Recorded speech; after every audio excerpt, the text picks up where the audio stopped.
حضرات گرامی، میں نے جو اس درس کے آغاز میں قرآن پاک کی آیت تلاوت کی، اس کا موضوع ہے قل هو، اس کو معنی مفہوم سمجھ لیں کہ قل هو اللہ احد۔ اے محبوب آپ فرما دیں کہ وہ اللہ ایک ہے۔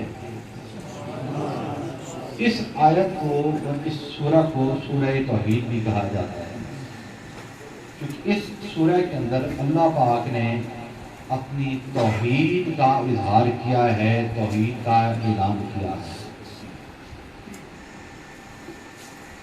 اب بزرگ فرماتے ہیں قل هو اللہ احد، اے محبوب آپ فرمائیں وہ اللہ ایک ہے۔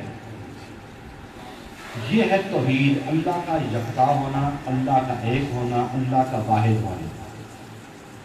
یہ اس ذات کا تعارف ہے۔ یہ کیا ہے؟ اس ذات کا تعارف ہے۔ تو وہ اللہ ایک ہے، وہ اللہ ایک ہے۔ اب کس کس چیز میں ایک ہے؟ وہ اللہ شان الوہیت میں بھی ایک ہے، شان ربوبیت میں بھی ایک ہے، شان تحریم کے اندر بھی ایک ہے، وہ افعال میں بھی ایک ہے، وہ صفات میں بھی ایک ہے۔ اس کا کوئی ہمسر برابر شریک موجود نہیں ہے۔ وہ تمام شانوں میں یکتا اور واحد ہے، تمام شانوں میں یکتا اور واحد ہے۔ اسماء کے اندر بھی، افعال کے اندر بھی،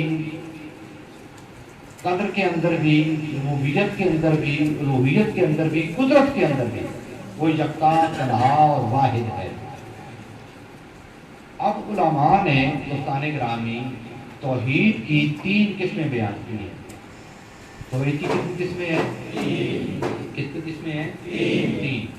اب یاد رکھیے گا میرے ساتھ بولے، توحید کی پہلی قسم ہے وہ علماء نے بیان کی ہے توحید ربوبیت۔ توحید ربوبیت نکلا ہے رب سے۔ کس سے نکلا ہے؟ رب سے۔ رب کا مطلب ہوتا ہے پرورش کرنے والا، پالنے والا، یعنی وہ مالک جو پرورش کرتا ہے، جو پالتا ہے، وہ ایک ہے، وہ ایک ہے۔ پھر توحید کی جو دوسری قسم ہے وہ ہے توحید الوہیت۔ کون سی قسم ہے؟ پہلی قسم کون سی تھی؟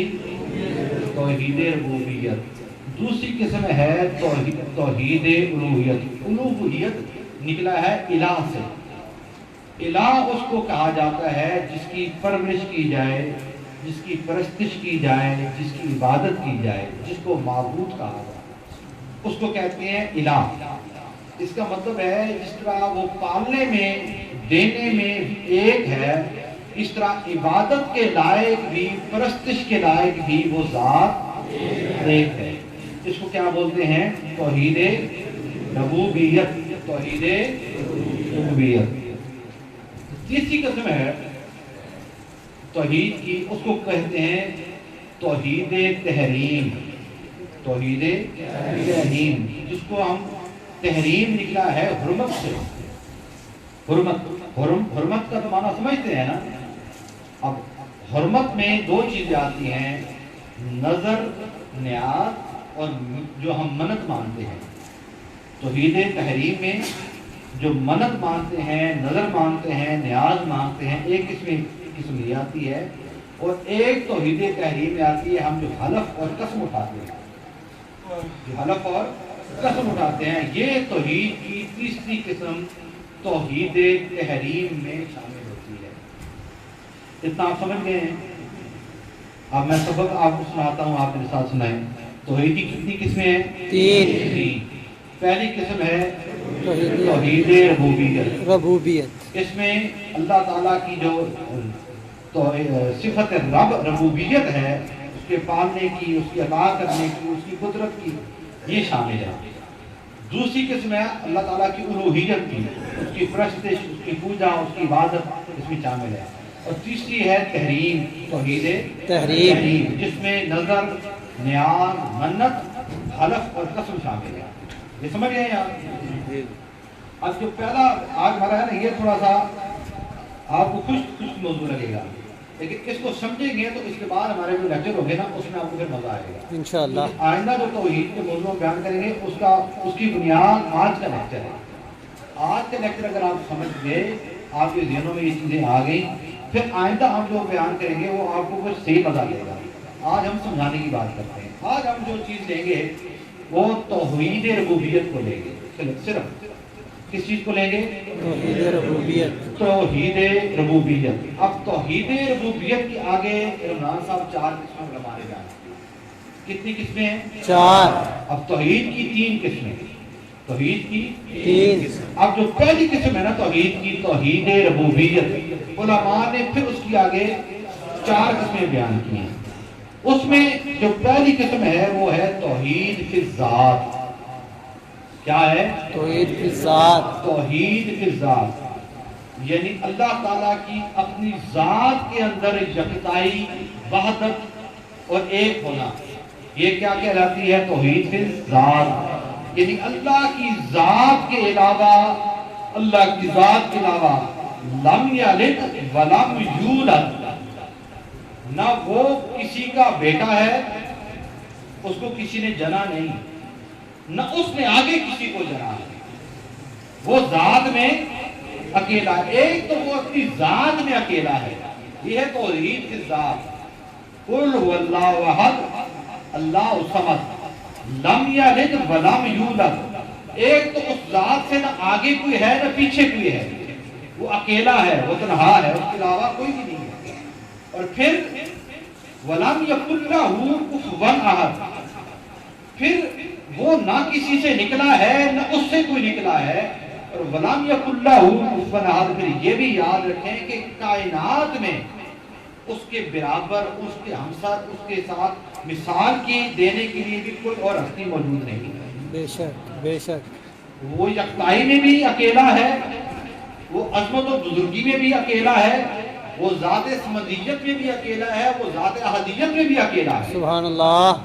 وہ ذات قدرت میں بھی اکیلا ہے، وہ ذات افعال میں بھی اکیلا ہے، وہ ذات عطا میں بھی اکیلا ہے، وہ اسماء میں بھی اکیلا ہے۔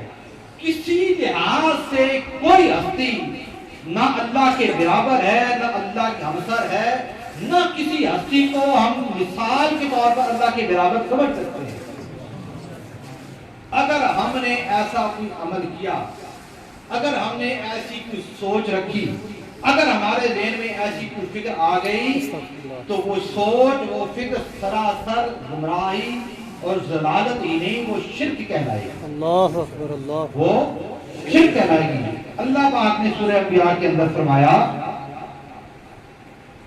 سورہ بقرہ کے اندر ہے وَإِلَٰهُكُمْ إِلَٰهٌ وَاحِدٌ، اور یاد رکھو وَإِلَٰهُكُمْ، تمہارا معبود الہ واحد، ایک ہی ہے۔ بے شک تمہارا معبود ایک ہے، لا الہ الا هو الرحمن الرحیم، اس رحمان اور رحیم رب کے علاوہ تمہارا کوئی معبود موجود نہیں ہے، تمہارا اور کوئی الہ موجود نہیں ہے۔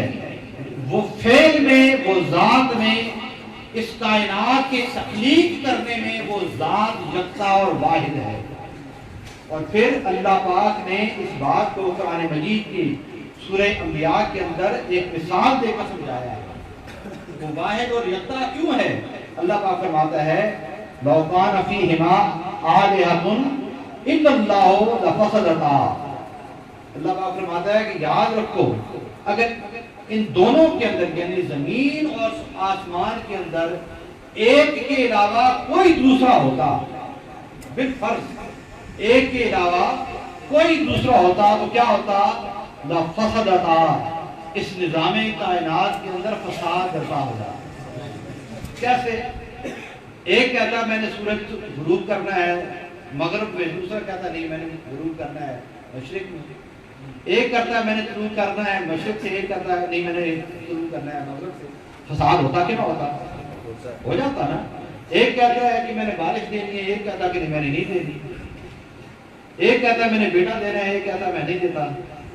جب ایک گھر میں دو بیٹے ہوں، دو بیٹے ہیں، ان کے درمیان بھی مزاج میں فرق آتا ہے کہ نہیں آتا؟ سوچ میں فرق آتا ہے کہ نہیں آتا ہے؟ آتا ہے نا، سکے بھائیوں کے درمیان بھی آتا ہے۔ اگر دو خدا ہوتے تو بالیقین اس نظام کائنات کو درہم برہم ہونے سے کوئی بھی نہیں روک سکتا تھا۔ اللہ پاک فرماتا ہے یقین کر لو، یہ مثال قرآن مجید کے اندر دے کر ہمارے اس عقیدے کو اللہ پاک نے راسخ کر دیا ہے کہ یقین کر لو یہ جو نظام کائنات میں تمہیں وحدت اور یکتائی نظر آ رہی ہے، اس کے پیچھے وہ ذات یکتا موجود ہے۔ اس نظام کائنات میں تمہیں ایک جو تسلسل نظر آتا ہے، جو وحدانیت نظر آتی ہے، یکتائی نظر آتی ہے، اس کے پیچھے وہ ذات یکتا ہے، وہ واحد ذات ہے جو اپنے اصولوں کے تحت اس نظام کو جاری و ساری کر کے اس نظام کے دنوں کو، اس نظام کو چلا رہا ہے۔ اللہ پاک نے فرمایا کہ وہ معبود ایک ہے، وہ معبود ایک ہے، اس ذات کے علاوہ اور کوئی معبود نہیں ہو سکتا۔ اچھا، اب ہمارا تو یہ عقیدہ ہے، مگر اللہ پاک نے یہ بار بار تنبیہ کیوں دی کہ بعض اوقات انسان کسی مافوق الفطرت چیز سے اتنا مرعوب ہو جاتا ہے، وہ اس کی عزت و عظمت سے اتنا مرعوب ہو جاتا ہے کہ اس کو خدا سمجھنے لگ پڑتا ہے۔ اس کو کبھی وہ مظاہر فطرت کو خدا سمجھتا ہے، کبھی پہاڑوں کو خدا سمجھے گا، کبھی ستاروں کو خدا سمجھے گا، کبھی سانپ کو خدا سمجھے گا، یعنی جس چیز سے وہ مرعوب ہو جائے گا نا اس کو خدا سمجھنے لگ پڑتا ہے۔ اسی طرح بعض نادانوں نے کچھ اللہ کے محبوب بندوں کو جب ان کے اندر کچھ انسانی جو طریقہ کار ہے، جو فطرت ہے، اس سے ہٹ کر معجزات دیکھے انبیاء کے اندر بالخصوص، تو ان کو بھی اپنا خدا سمجھنے لگ پڑے۔ اور آج کے دور میں بھی ایسے نادان موجود ہیں کہ جو اللہ کے نیک بندوں کو جب ان کی عبادت دیکھتے ہیں، ان کو ان کی دعا کے اندر قبولیت دیکھتے ہیں، نعوذ باللہ تو ان کو وہ درجہ دینا شروع کر دیتے ہیں جسے کسی خدا کا درجہ ہے۔ یاد رکھیں، بندہ ہر حالت میں بندہ ہے۔ اللہ کی عظمت، اللہ کی جو مقام اور رفت ہے، اس کے تو ایک ذرے کے برابر بھی کوئی انسان، سارے انبیاء مل جائیں جو کائنات کی سب سے بہترین مخلوق ہے، وہ سارے 1,24,000 پیغمبر مل جائیں، اللہ جل وعلا لا شریک کی ذات کی عظمت کے ایک ذرے کے برابر بھی شان نہیں ہو سکتے۔ تو یا ہم عام انسانوں کو، عام بندوں کو اتنا بڑا درجہ دینا شروع کر سکتے ہیں۔ تو یہ اللہ تعالیٰ نے قرآن مجید میں فرمایا، اللہ پاک فرمایا کہ جس طرح وقالت الیہود عزیر ابن اللہ، جس طرح یہودیوں نے حضرت عزیر کو اللہ تعالیٰ کا بیٹا کہنا شروع کر دیا، وقالت النصارى المسیح ابن اللہ، اور جو نصارہ تھے انہوں نے حضرت عیسیٰ علیہ السلام کو اللہ کا بیٹا کہنا شروع کر دیا۔ تو یاد رکھو، قل هو اللہ احد، وہ اللہ ایک ہے، لم یلد ولم یولد، اس کا کوئی بیٹا نہیں ہو سکتا، اس کا کوئی باپ نہیں ہو سکتا۔ اس لیے اللہ کی ذات میں کوئی ہمسر، کوئی برابر نہیں ہو سکتا۔ یہ پہلا جزء ہے توحید کا جو میں نے آپ کو سمجھایا ہے، یہ پہلا جزء ہے توحید کا، جس کو ہم توحید ربوبیت، اور توحید ربوبیت کے بعد توحید فی الذات کہتے ہیں، توحید فی الذات کہتے ہیں۔ کیا کہتے ہیں؟ توحید فی الذات، کہ اللہ تعالیٰ کی ذات میں، اس کی صفات میں، اس کے افعال میں کوئی دوسرا شریک نہیں ہو سکتا، کوئی دوسرا شریک نہیں ہو سکتا۔ اور پھر یہ توحید ربوبیت ہے کیا، اس کی جو تفصیل ہے، میں صرف ایک جملہ آپ کے سامنے کوٹ کروں گا پھر آگے چلوں گا۔ اس میں جو ہمارے عقائد کے آئمہ ہیں انہوں نے بتایا ہے کہ توحید فی ربوبیت کی تعریف یوں ہے۔ اب آپ سے کوئی پوچھے، اب یہ تعریف آپ نے یاد رکھنی ہے کہ توحید ربوبیت کیا ہے، یہ آگے اس پر ہمارے پورے عقائد چلیں گے، ٹھیک ہے نا، پورے عقائد آپ نے یاد رکھنا ہے۔ تو پوچھے کہ آپ سے توحید ربوبیت کیا ہے، تو علماء نے فرمایا ہے ہوا بیان ان اللہ وحدہ خالق کل شیء، توحید ربوبیت اس چیز کا بیان ہے کہ ہر چیز کا خالق بے شک اللہ وحدہ لا شریک ہے۔